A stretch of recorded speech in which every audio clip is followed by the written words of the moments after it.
guys. How are you? Good. Is your day good? Good? Okay, good. Good, okay.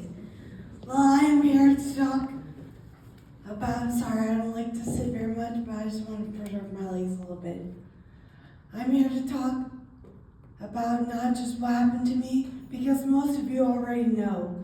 Because unfortunately, most of you had to live through that.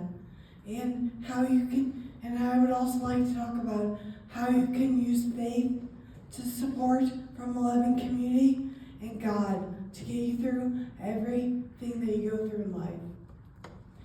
I had my car crash right outside of these doors. I was hit by a guy drag racing at 109 miles per hour while I was leaving St. Teresa at nighttime after a track meet. In this talk, number one, I got you out of class, so you're welcome. And number two, me standing and talking a lot has a lot to do with a series of major coincidences,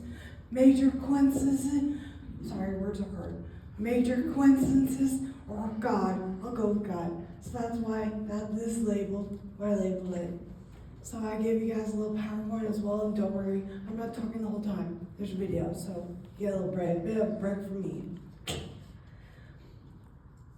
Okay, at St. Teresa, which is where I was turning out of the night, April 29th, 2022. If you turn your eyes to check if it's clear, and then put your gas pedal on to cross a few lanes of traffic, it would take more than 2 seconds. Math people in here, please raise your hand. I know in my classroom you can just shout answers, but for now let's just do raise your hand. So it would take 2 seconds to do all that.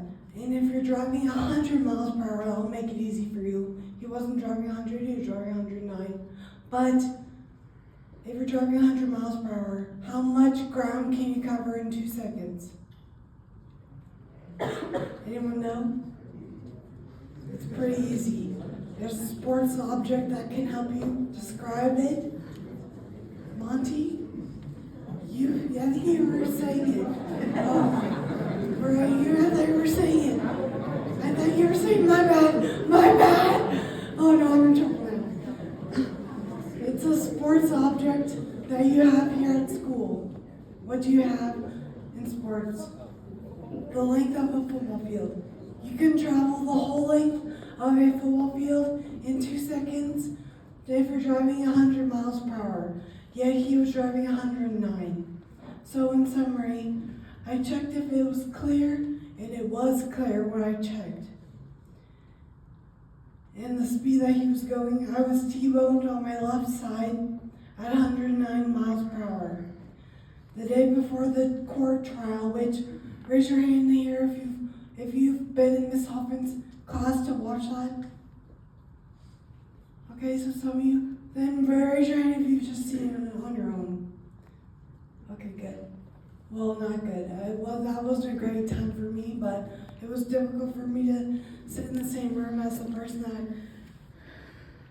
hit me, but God was obviously present during that court case. So anyway, the day before the trial, I gave my victim statement. I learned quite a few things from the detective from the car crash in April 2022. So I'm going to warn you guys that the pictures that I picked for this PowerPoint, if they're going to trigger you, just close your eyes, because hit the next slide, please. So this is the damage to my car. So, and you can see that I was hit. Where was I hit at? If you would look at that picture, where was I directly hit at? I was hit on the driver's side. But specifically where he hit me was the most sturdy part of your car. Do you guys know where it is? The most sturdy part of your car is the middle section. So you have like a middle beam in your cars, and most strengthening place in your car is the middle part. And he hit me on the strongest part of my car. But if I learned that a couple days before the court case, I went to the police department and spoke with the detective that was on the car crash scene. And he told me that, because you know how, he says, who takes physics, by the way? Who takes physics in here? Okay, so you might have learned in physics that when you drive a car, cars have give back a reading. So cars are damaged when they're pretty much told they have a chip in them that give a reading.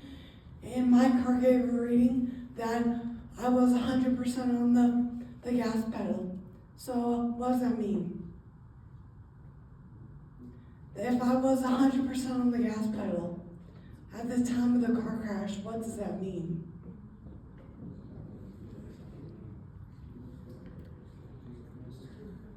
Anyone want to answer? Anyone confident that their answer is correct? Okay, I'll just tell you. The answer is, I saw him very last minute. So I was driving, I checked, it was clear, I went, and then very last second, I would have seen him in the corner of my eye.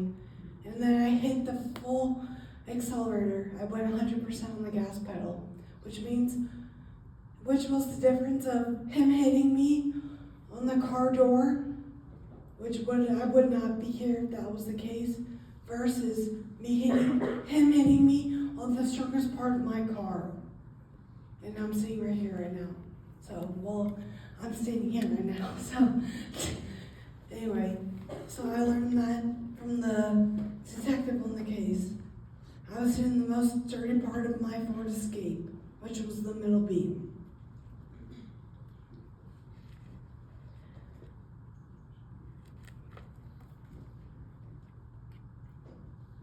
Okay, and also, what are things that you can think of that would have possibly helped me, see him and react as fast as I did? What do you think helped me survive, pretty much?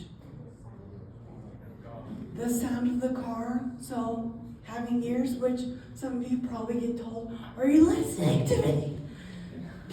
Who does that? Who gets that? Because I still get that. Okay, what else? What other things that you can think of that could have helped my reaction timing?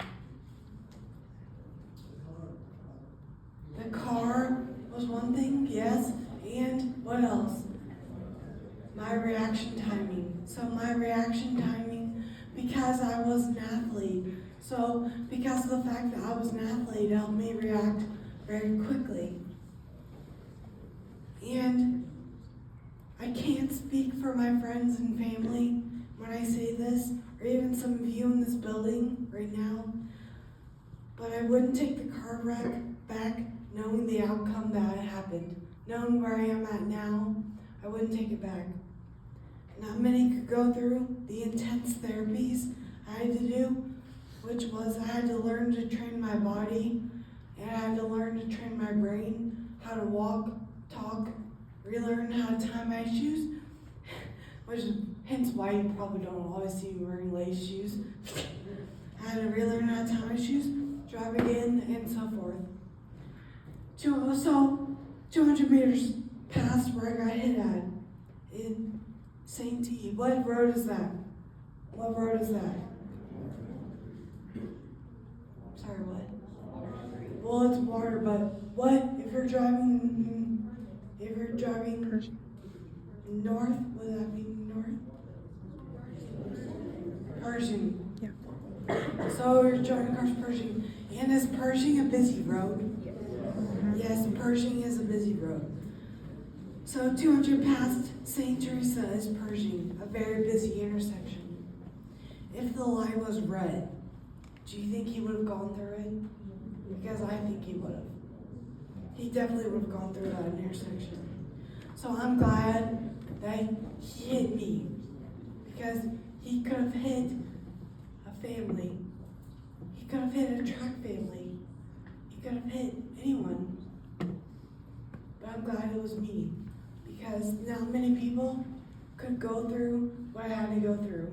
To relearn basic skills like how to relearn how to walk, talk, even feed myself.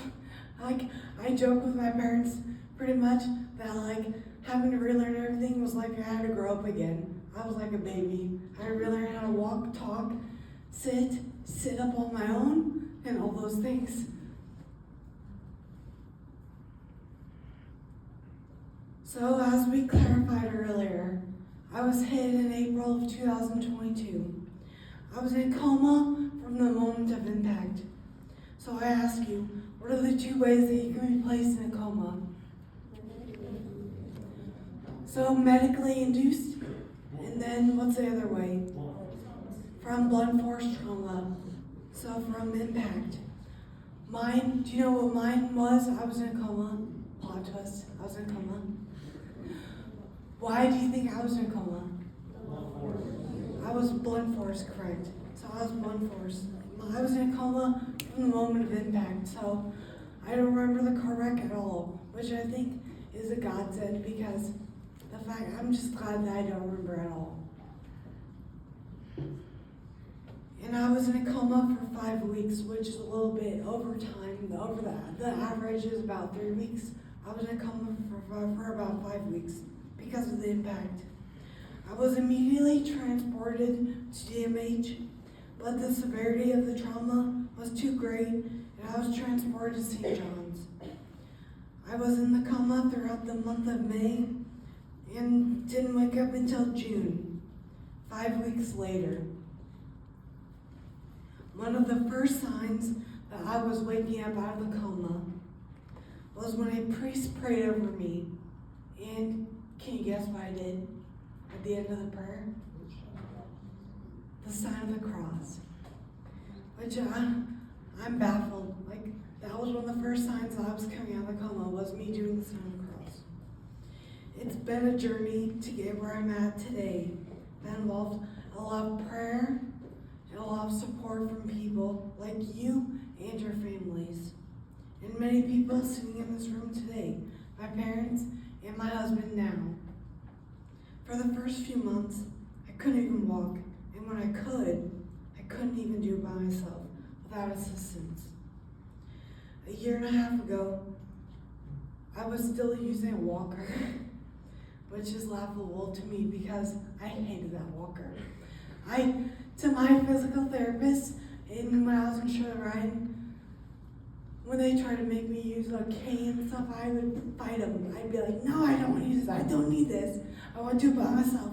They'd be like, no, you need it. And I'd be like, no, I'm not using it. Well, it turns out I won. And looks like it was a good thing that I didn't use it because I ended up learning how to walk on my own.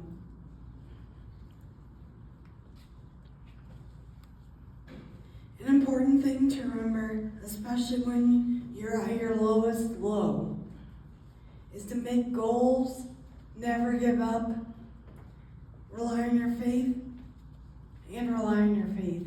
I always say, smile, because it could be worse. So smile, it could be worse. Smile, smile. I'm just kidding. You guys know I'm a jokester. I can't be serious for too long.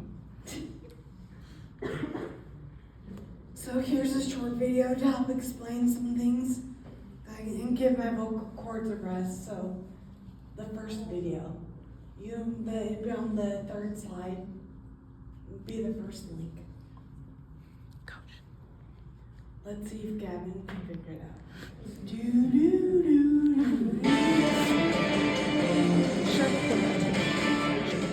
Good evening, thanks for joining us. A Decatur man arrested, accused of causing a crash that nearly killed a Decatur teacher. Decatur police say it's a long time to analyze the data from the crash. WAND Sierra Rucker joins us now with more. An arrest was made earlier today in the crash that left a St. Teresa teacher, Amber Johnson, with life-threatening injuries back in April. The suspect was identified as 27-year-old Rashawn Vortiz. Vortiz was arrested today by U.S. Marshals Task Force. Officials said the investigation has been complex and required highly technical reconstruction of events based on known facts and evidence. He's been charged with aggravated reckless driving and is at the Macon County Jail with a bond set at $250,000. Our team is working on obtaining a copy of the affidavit with more details on the arrest. Ortiz is expected in court tomorrow morning at 10:30. We'll have more updates and details on the case tomorrow. As for Amber, she continues to fight throughout her journey for recovery. After being in a coma for 5 weeks after the crash, Amber's family says she's woken up since then and hasn't stopped fighting since. Amber's Army Facebook group posted an update on her journey on June 21st. It says she's doing amazing. So far in rehab, Amber said she loves it and that the nurses and therapists are great and that she is thankful for all the prayers from the community. Live in the studio, Sierra Rucker, WAD News. Also,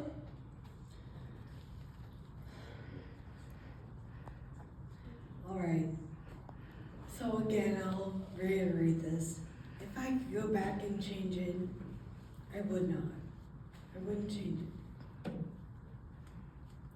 I'd do it all over again because I know I got through. Because I knew I could make it. And because he was about to go through Pershing and water, a very busy intersection. I'd do it again. If that meant I'd have a random family, if that meant I'd save a random family on the streets. Because not many people could go through their recovery process that I did. Because of my runner's mindset, instilled by none other than Coach Gold. Because of my runner's mindset, I would have never woken up every single morning thanking my nurses and thanking God that I had another day on this earth to make a difference to people. And if you've ever been in my class before, you would know that I commonly say that my job in this world is to leave this world a better place than where I found it. I hope that I can do that at the very end. I hope that's my life goal, to leave this world a better place than where I found it. The most important lesson I hope I've taught includes keeping the faith, making sure you're surrounded around people that love and respect you, and not only you, that they love and respect you and other people. So that's how I would say I was able to have a big following of people. I mean, I can't tell you how many times I've walked into like Kroger, into like a random place, and someone random, just yesterday, I went to Next to You, which I was trying to sell my prom dresses. And let me know if you want to buy a prom dress, by the way, because I'm trying to sell them. But I had a random person come into me in the store and she goes, "You don't know me, but I prayed for you." And that's happened countless times. People know me and they say, "You don't know me, but I prayed for you." And that means so much to me. The fact that I was able to gain so many people in the Christian community, to be able to get so many to pray for me. I mean, you can't tell me that those prayers didn't work. I'm sitting right here. I'm talking. That's a lot more than what I was doing. So, all those prayers worked. So I thank you guys for all the work that you've done and all the work you've put in. And thank you for praying for me and everything you've done. And for the way that you've treated me while I was here. Thank you very much. Also, I have another video to show you. Could you hit this again? This one's a bit longer, and you'll see some people that went to school here. Do you know who WAD had interviewed for the WAD News special that they did on me last year? Who were some of the people? Caleb and Ellie, and who was the adult? Coach Golden. My man. He's awesome. Sorry. You can turn back to me because I don't want you to look at him. Okay, video now. Please. When you're a runner, there's no halftime, no timeouts, no coaching adjustments. There's just the methodical rhythm of one footfall after another, enduring until the finish line. Describe Amber Johnson in one word. I would say joyful. Energetic, rock star. Determined. I would have used that before the accident, and I would certainly use it after the accident. Determination endures.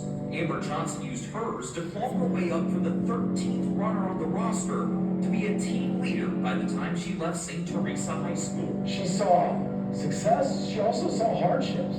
Todd Voland has known Amber for more than a decade. As an athlete on 2 state championship teams, and as a fellow teacher and coach the past 3 years. But that friendship was nearly cut short more than a year ago. It's one of those moments that I can remember almost every detail.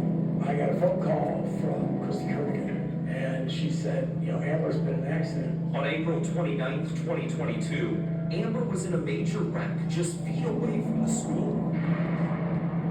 Police say another vehicle hit Amber's car going 109 miles per hour. The violent crash happened right in front of Caleb Kernigan, who returned home from his meet early. It was devastating, honestly. To see her at that point, where we were there before the first responders were. We were the first ones to the car. First responders rushed Amber to the hospital. Voland then called Amber's fiance. Body went numb and wasn't a whole lot of thinking. I knew that, I had to kind of compose myself and get in the car, and I called her dad. At that moment, we didn't know if she was going to make it to the next morning. Amber had a traumatic brain injury, 2 fractured hips, a broken wrist, and fractures in her hands. While she was in a coma, all anyone could do was endure the wait. When she was gone, there was almost this hole in the team. We knew that she was going to wake up at some point from her coma, just didn't know when. When was almost 6 weeks later in June. I remember just wanting to get up and walk. I'm going to walk down that aisle. It's one of the first things she told me. With the date circled on her hospital room's whiteboard. That looked good. Walking soon followed. And a little bit more to the right, Amber. Yep, there you go. Assisted steps are one thing, but an army of medical professionals still had to work together to get her walking without help. That's a lot of lost time. And just being, in a coma, not really moving, not moving at all. I mean, you lose a lot of muscle over time. If you don't use it, you lose it. I know the thing is, you have to walk first before you run, but I want to run right off the get-go.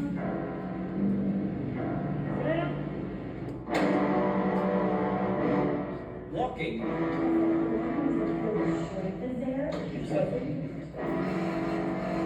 Perfect. soon turned to running. And as her strength returned, so did her ability to return to the team she loves. As soon as I started coaching, it's been a catalyst to my walking ability. And her running ability. Caleb Kernigan, the same athlete who found her lifeless in her car, is now turning into her running coach. Guiding her down the track as she works on her form.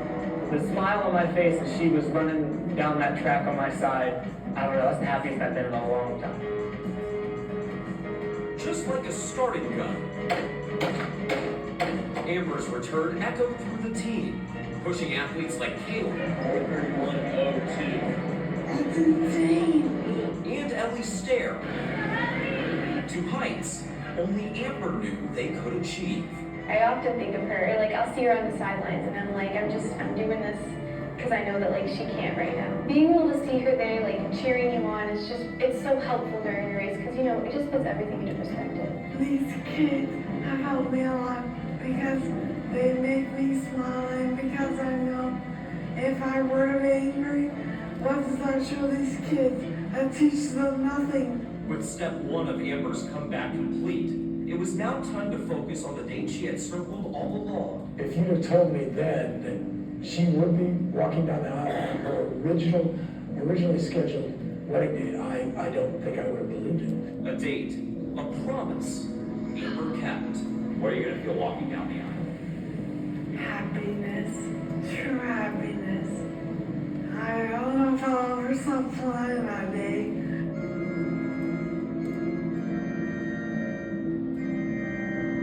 It'll be like the concluding chapter in a book, but the intro chapter to a whole nother book. Another finish line reached, but others still await. A return to teaching in the fall, a return to cross country, a return to normal. Amber's race is far from over. I know from who she's been as a student and athlete that her endurance is far greater than even she thinks it is. And when she reaches that next finish line, expect her to go chase another, because Amber Johnson endures. Indicator Darren Mullen, WAND News. Thanks, Gavin.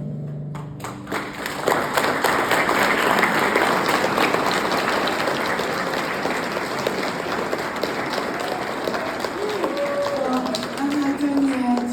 There's some more, but thank you. Okay. So now on to the fun stuff, the truly miraculous stuff. So God truly works in mysterious ways. Since the night of the car crash, I've had a lot of God moments. Starting with the date of my throat surgery. It was on the feast day of the patron saint of throat illnesses. Does anyone know who it is? Haley? It is St. Blaise. St. Blaise, the patron saint of throat illnesses. So the odds are what, 1 in 365 that would happen? Yeah, so I know I don't sound normal now, but compared to where I was at a year and some change ago, which some of you might remember this, but I specifically remember, where's AJ at? Is AJ here? There we go, AJ. AJ, I remember when I subbed here last year, and you told the class to quiet down because they couldn't hear me. And they were like, shh, Mrs. Johnson's talking, shh. And I was so thankful for that. But that's just one example of many of how quiet my voice was, which some of you might remember it, what it was like a year ago. And I would also like to share yet another God moment that I've had. I feel like I've had a lot since the car crash, so I'm gonna share another one. Can anyone tell me who the archangels are? Can you raise your hand and tell me, please? Can you raise your hand? Yeah. Michael and Gabriel? Michael is one, Gabriel is another one. Who's the third? Raphael. Raphael is third. Where's Raphael? Where's Rafi? Oh, I was gonna make a joke. I have a necklace that says Archangel Raphael that my dad got me for Christmas, and I remember joking with Raphael that I had his name on my neck. I know. So I know that means something different to you guys, but I'm like, I remember him every day. But I'm really Reverend Archangel Raphael. But I'm not bringing it right now. I'm bringing it. Because what is this weekend? St. Patrick's Day. St. Patrick's Day. Yay! I love St. Patrick's Day. And I love green. Which also goes with this. So St. Raphael, what color do you think symbolizes him? Green. Green does. And I'm like, this is too much. Do you know what he's the patron saint of? Does anyone know what he's the saint of? So like Archangel Michael is the warrior, and Gabriel is the messenger. Do you know what Raphael is? What's our saying? The healer. The healer. Thank you. The healer. So Raphael is known as healing. So my dad prayed over me every day that I was in the hospital, the same Raphael prayer, which is, I don't know word for word yet, but part of it is heal this person if it's in God's greater good. So apparently I'm in God's greater good because I was healed. But I had I talked to a science class last year. I told this story. Some of you were in that classroom, but we're learning about when people are in comas, they tend to have out-of-body experiences. Do you know what that is? Okay. So I had an out-of-body experience, and I was specifically in St. Patrick's Church, and I was sitting in the priest chair. Do you guys know what the priest chair? Can you visualize that? Yeah. Sorry, I didn't think of it till right now. I haven't put the picture of it, but the priest chair at St. Pat's. I was sitting in the dream, and the fact that I remember a dream, the fact who remembers the dream that they had last night? Okay, so not many hands raised, but the fact that I remembered a dream, and not only a dream that I had in the coma. I was sitting in the priest chair at St. Pat's, and I was surrounded around the Ark of the Three Archangels. And it was just like a casual gathering. And it was a casual gathering. And I know there's been a lot of other things I'll get to that. But yeah, I dreamt of the priest chair at St. Pat's, and it was like a casual get together. And like we already said, Raphael is known as the Archangel of Healing. His name literally means, so when you see Rafi next, you can say God heals, because that's what Raphael means. Who can remember that? God heals. So just say, hey, God heals. And he'll be like, what? Because he wasn't here, so he gets left out. So sorry, Rafi. Okay, and obviously my favorite color is green. And that's the color that I usually see him with, and the color that he symbolizes. On the topic of being surrounded around by the archangels, I never will forget another archangel moment I had that involved also St. Pat's. Reflecting on all this now, I knew that God knew I'd end up at St. Pat's, because that's where I'm an aide and a librarian right now. I'm working at St. Pat's. I'm helping the first grade, and I'm working in the library right now. And God just knew, because of all these different stories I have, that he was going to lead me to St. Pat's. So I was watching. Do you remember the COVID times when you could watch church online? And, but thankfully I could watch church online when I was at Shirley Ryan, which is up in. Do you know where Shirley Ryan is? It is in Chicago. So my husband and I were watching Mass at St. Pat's online back when I was at Shirley Ryan. And I remember asking him, pointing at, behind the archway. You know the archway at St. Pat's? Mm-hmm. And I was pointing, I was what is that? What is that? Ashton, what is that? And he was like, what is what? I don't see anything.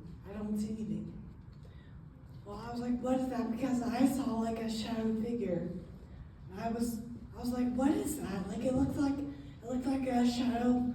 It's like a person was behind there, and their shadow was facing the tabernacle. And he kept saying nothing's there, and then the figure disappeared when we prayed the St. Michael prayer, which is when? During Mass? At the very end. So the figure was there the entire Mass, until then we prayed the St. Michael prayer at the end of Mass. So obviously, God saved me. But does anyone remember? God saved me, but my car allowed me to not have many injuries at all. Because in my mind, it's okay if you think differently. Do I look like I have many injuries? Can you tell what I've been through? Okay, good. Maybe when I walk, you can. Maybe the answer will change, but I'm lucky. I like that. That is a miracle in itself. I don't even look like I've been through what I've been through.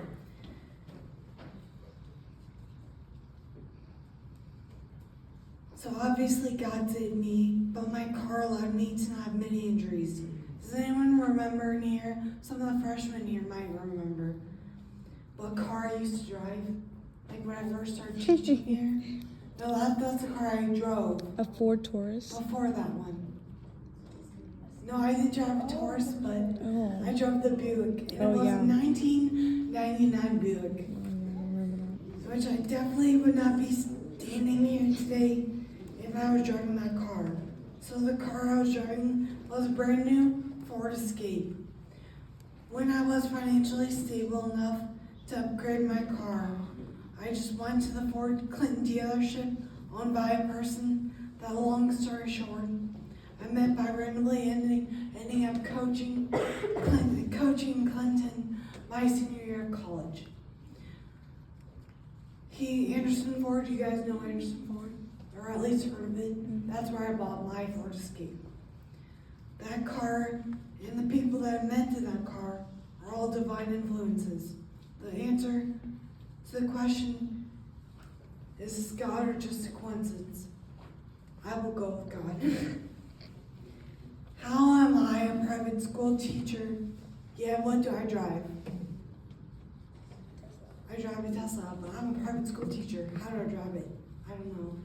Well, I'll tell you. So I've been giving this lesson to the grade school kids because they don't know, and most of you, some of you might know this and might not know this, and I get that.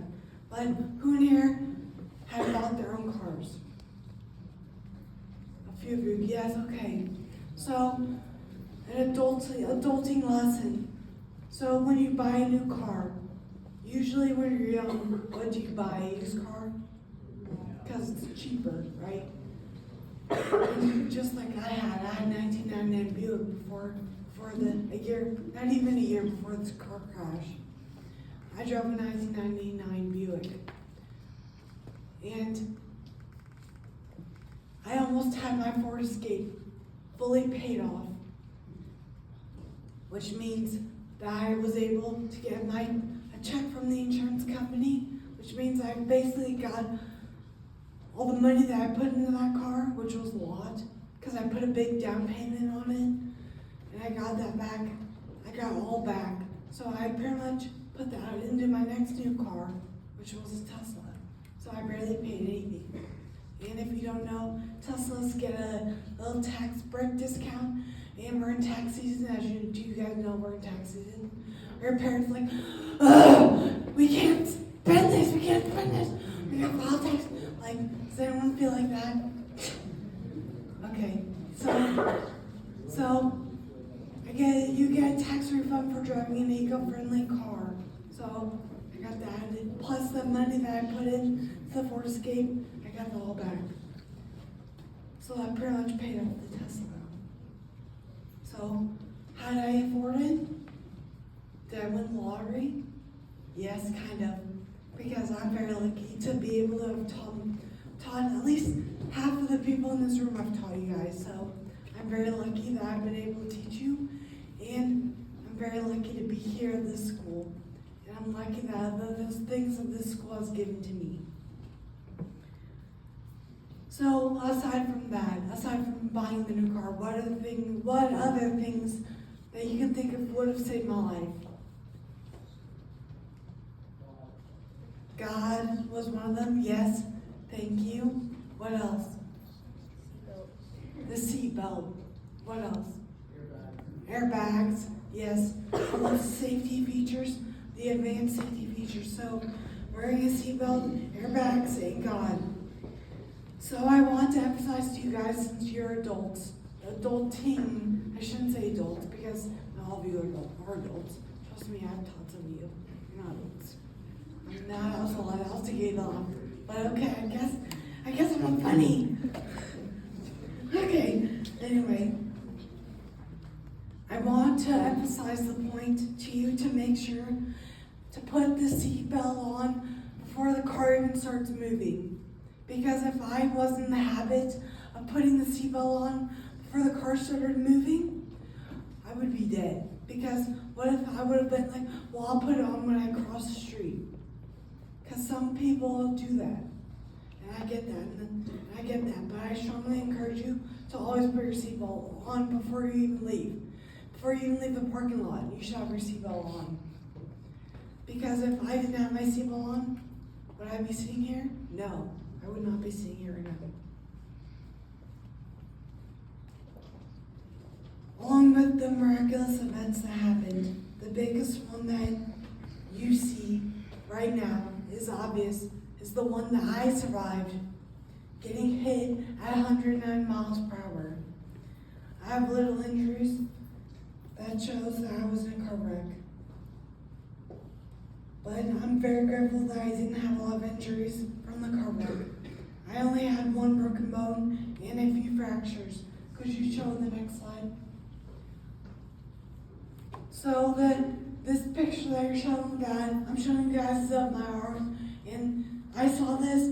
I was in like a mentally conscious state, like back in June of 2023, and my husband, or 2022, and my husband showed me this, and I was like, is there a squid in my arm?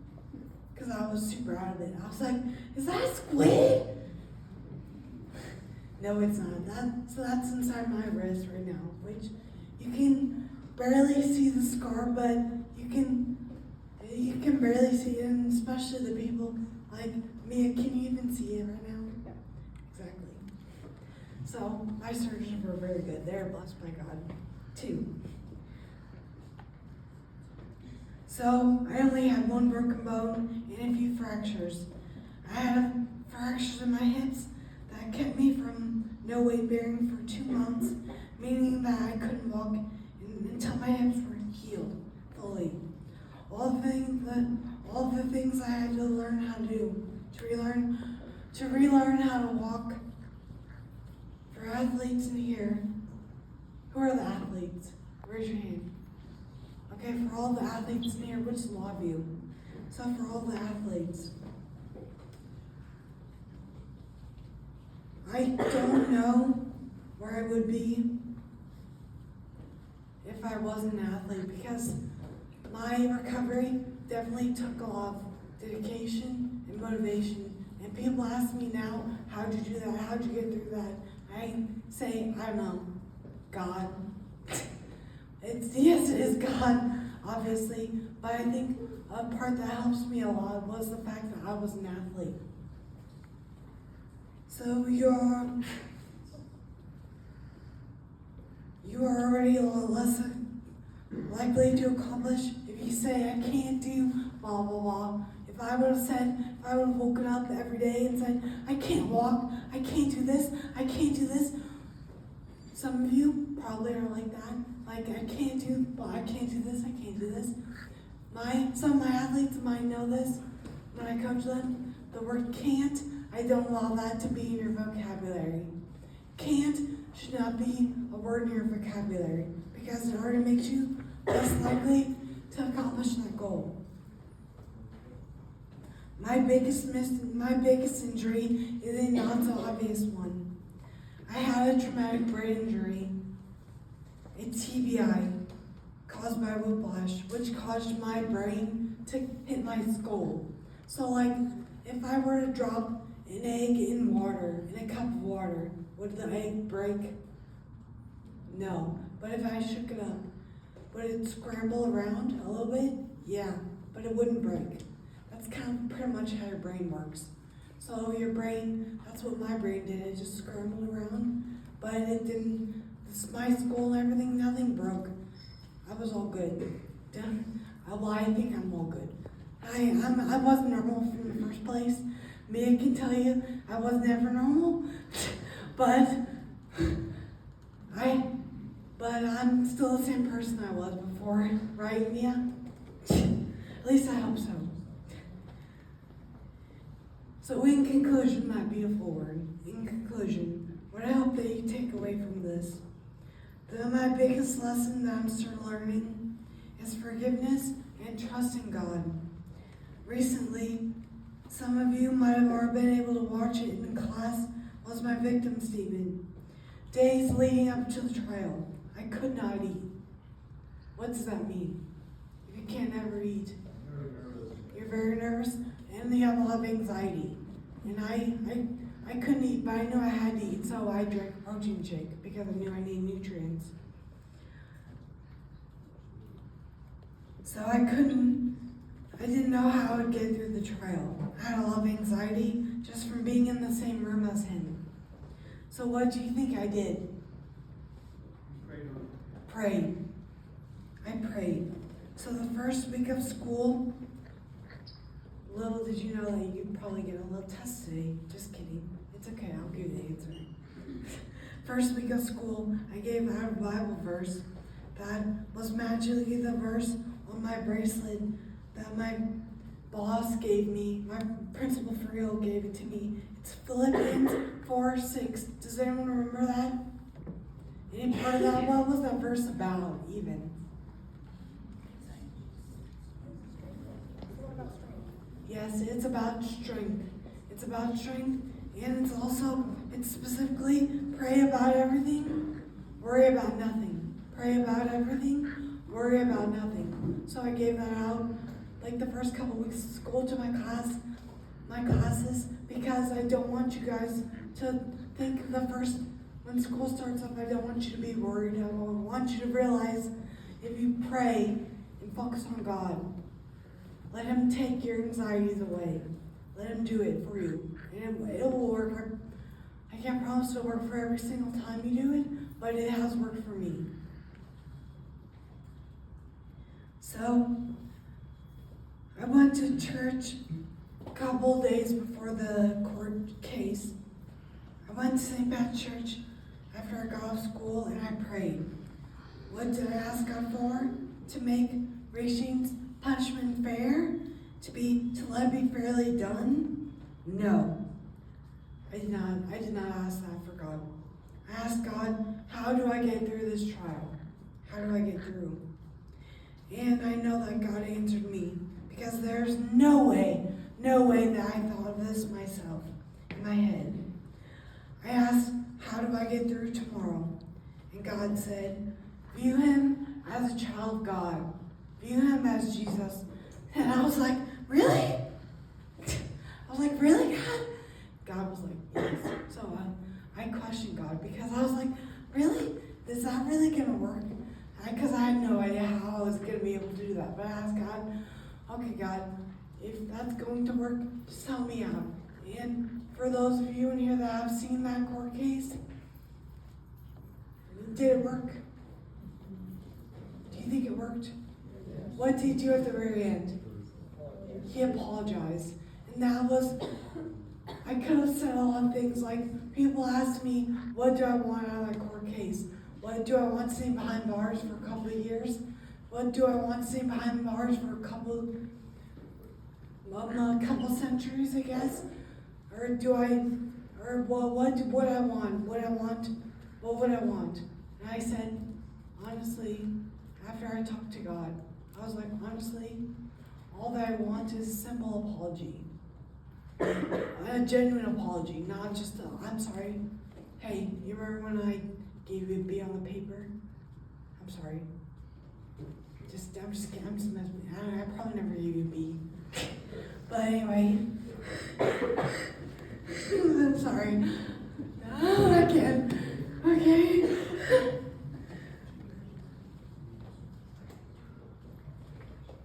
Okay. I've been in places because of a multitude of God's connections. In fact, where I'm working at right now, which is St. Pat's, the principal, who was, the freshmen might know, who was the principal here.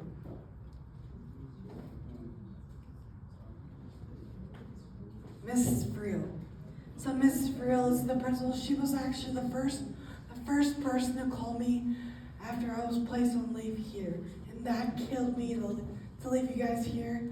But I had to focus on my health, and obviously some of you could probably tell that I wasn't in my healthy right mindset when I was here. But yeah, Mrs. Friel was the first one to give me a phone call, and she wasn't even calling me to offer a job. She was just calling me and check on me and see how I was. She was the first one to give me a phone call.